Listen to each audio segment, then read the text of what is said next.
ഒന്ന് കൗണ്ട് ചെയ്യാൻ പറ്റുമോ?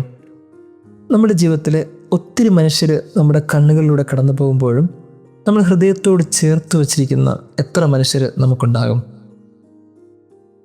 കൃത്യമായിട്ട് ഒരു 10 മിനിറ്റ് നമ്മളൊന്ന് സൈലൻ്റായിട്ടിരുന്നാൽ നമുക്ക് എണ്ണം കിട്ടും. നമ്മൾ പെട്ടെന്ന് ഓർക്കുന്ന ചില മനുഷ്യർ, നമ്മുടെ ലൈഫിൽ ഒരിക്കലും മറക്കാൻ പറ്റാത്ത നമ്മുടെ ജീവിതത്തിൽ ഇടപെടൽ നടത്തിയ ചില മനുഷ്യർ, ഇന്നും നമ്മളെ കൈവെള്ളയിൽ സൂക്ഷിക്കുന്ന ചില മനുഷ്യർ, ഇങ്ങനെ എണ്ണിത്തിട്ടപ്പെടുത്തിയ ചില മനുഷ്യർ നമ്മുടെ ലൈഫിലുണ്ടാവും. ഇന്ന് ഗോസ്പൽ അതാണ് ഓർമ്മിപ്പിക്കുന്നത്. എണ്ണിത്തിട്ടപ്പെടുത്തിയ ചില മനുഷ്യർ നൽകപ്പെട്ടിട്ടുള്ള ഒരാളുണ്ട്. അയാൾ ഇടയൻ. ഗോസ്പലിൽ പറയുന്നത് ഒരു ഇടയന് 100 ആടുകളുണ്ടായിരുന്നു. അതങ്ങനെയാണ്, നമ്പർ തെറ്റാൻ വഴിയില്ല. കാര്യം ഒരു ഇടയന് 100 ആടുകൾ വീതമാണ് നൽകപ്പെടുന്നത്. അങ്ങനെ 100 ആടുകളെയും കൃത്യമായിട്ട് മേച്ചിൽപ്പുറത്തേക്ക് കൊണ്ടുപോവുക, തിരിച്ചു കൊണ്ടുവരിക, അവരെ സൂക്ഷിക്കുക, അതാണ് ഒരു ഇടയൻ്റെ ദൗത്യം. ഒരു ഇടയന് 100 ആടുകളിൽ കൂടുതൽ ആടുകളെ നൽകപ്പെടുകയില്ല. അങ്ങനെയാണെങ്കിൽ നമ്മളൊന്ന് എണ്ണി നോക്കിയാലും നമ്മുടെ ലൈഫിൽ ദൈവം തരുന്നത് കൃത്യമായിട്ട് എണ്ണത്തിട്ടപ്പെടുത്തിയ ചില മനുഷ്യരാണ്. ഈ മനുഷ്യർ എണ്ണം കുറയാൻ പാടില്ല. നിങ്ങളെപ്പോഴും എണ്ണി നോക്കണം, ഇവരൊക്കെ കൃത്യമായിട്ട് കയ്യിലുണ്ടോ? ഇവർ കൃത്യമായിട്ട് നമ്മുടെ ജീവിതത്തിൽ അവസാനം വരെ കൂടെയുണ്ടോ? ഒരു മരണ വീട്ടിൽ പോയാൽ മനസ്സിലാകും, ഒത്തിരി മനുഷ്യരുണ്ടാകും. ഈ വന്നവരെല്ലാവരും കരയണമെന്ന് നിർബന്ധമൊന്നുമില്ല. വെറുതെ ഒരു മരണവാർത്ത അറിഞ്ഞവരുണ്ടാകും, അതുകൊണ്ട് ഒന്ന് നോക്കിയിട്ട് പോകാം എന്ന് ചിന്തിച്ചവരുണ്ടാകും. കുറച്ചും കൂടി ഒരു പ്രവർത്തനങ്ങൾ ചെയ്യാൻ വേണ്ടി, അവിടുത്തെ ആവശ്യങ്ങൾ നിറവേറ്റാൻ വേണ്ടി ഓടി നടക്കുന്നവരുണ്ടാകും. മറ്റു ചിലരുണ്ടാകും, അവർ അയൽവാസികളായതിൻ്റെ പേരിലും അല്ലെങ്കിൽ കൂടെ ജീവിക്കുന്നതിൻ്റെയൊക്കെ പേരിൽ വന്നില്ലെങ്കിൽ മോശമെന്ന് ചിന്തിച്ച് വരുന്നവരുണ്ടാകും. ഇനി മറ്റു ചില മനുഷ്യരുണ്ടാകും, അവരായിരിക്കും ഹൃദയം പൊട്ടി ആ മൃതശരീരത്തിൻ്റെ അടുത്തിരുന്ന് നിലവിളിച്ച് കരയുന്നവർ. വിരലെണ്ണാവുന്ന ചില മനുഷ്യർ. അങ്ങനെ എണ്ണത്തെറ്റപ്പെടുത്തിയ ചില മനുഷ്യർക്ക് വേണ്ടി അയാൾ ജീവിച്ചു എന്നതിന് തെളിവാണ് ഈ കരയുന്ന ചില മനുഷ്യരൊക്കെ. അങ്ങനെയാണെങ്കിൽ നമ്മൾ ഓർക്കണം, ഒത്തിരി മനുഷ്യർ നമ്മുടെ കണ്ണുകളിലൂടെ കടന്നു പോകുന്നുണ്ട്.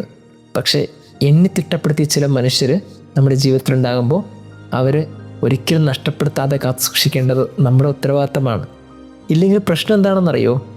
തിരിച്ചു പോകുമ്പോൾ ചോദിക്കും, നിനക്ക് ഞാൻ തന്നത് 100 ആടുകളല്ലേ, ബാക്കി ഒന്ന് എവിടെ?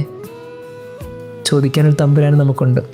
എണ്ണത്തിട്ടപ്പെടുത്തിയ ചില മനുഷ്യരൊക്കെ നമ്മുടെ ജീവിതത്തിലുണ്ടാകുമ്പോൾ അവർ ചില പിണക്കത്തിൻ്റെ പേരിലും ചില വാശിയുടെ പേരിലൊക്കെ നഷ്ടപ്പെടുത്തി കഴിഞ്ഞാൽ തമ്പുരാൻ ചോദിക്കും, എവിടെ അയാൾ?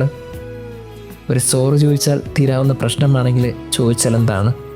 വിട്ടുകൊടുത്താൽ തീരാവുന്ന പ്രശ്നമാണെങ്കിൽ വിട്ടുകൊടുത്താൽ എന്താണ്? പോട്ടെ എന്ന് കരുതിയാൽ തീരാവുന്ന പ്രശ്നങ്ങളെ ഉള്ളുവെങ്കിൽ പോട്ടെ എന്ന് കരുതിയാൽ എന്താണ്? ദൈവം നമ്മെ അനുഗ്രഹിക്കട്ടെ.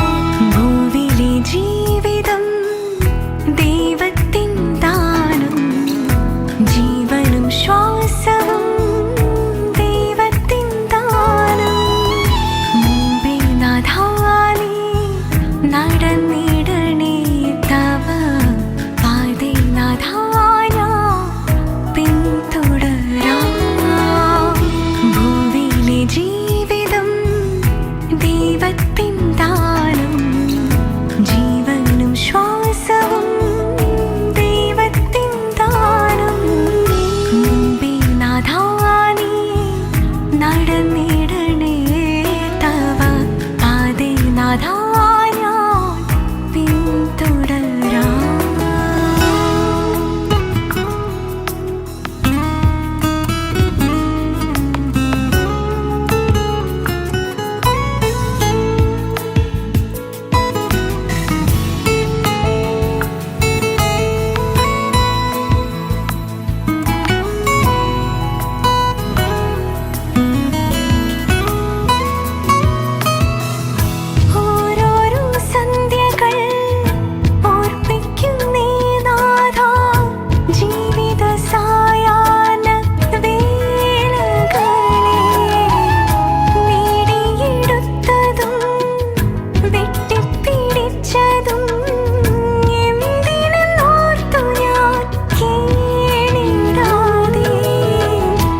ദൈവത്തിൻ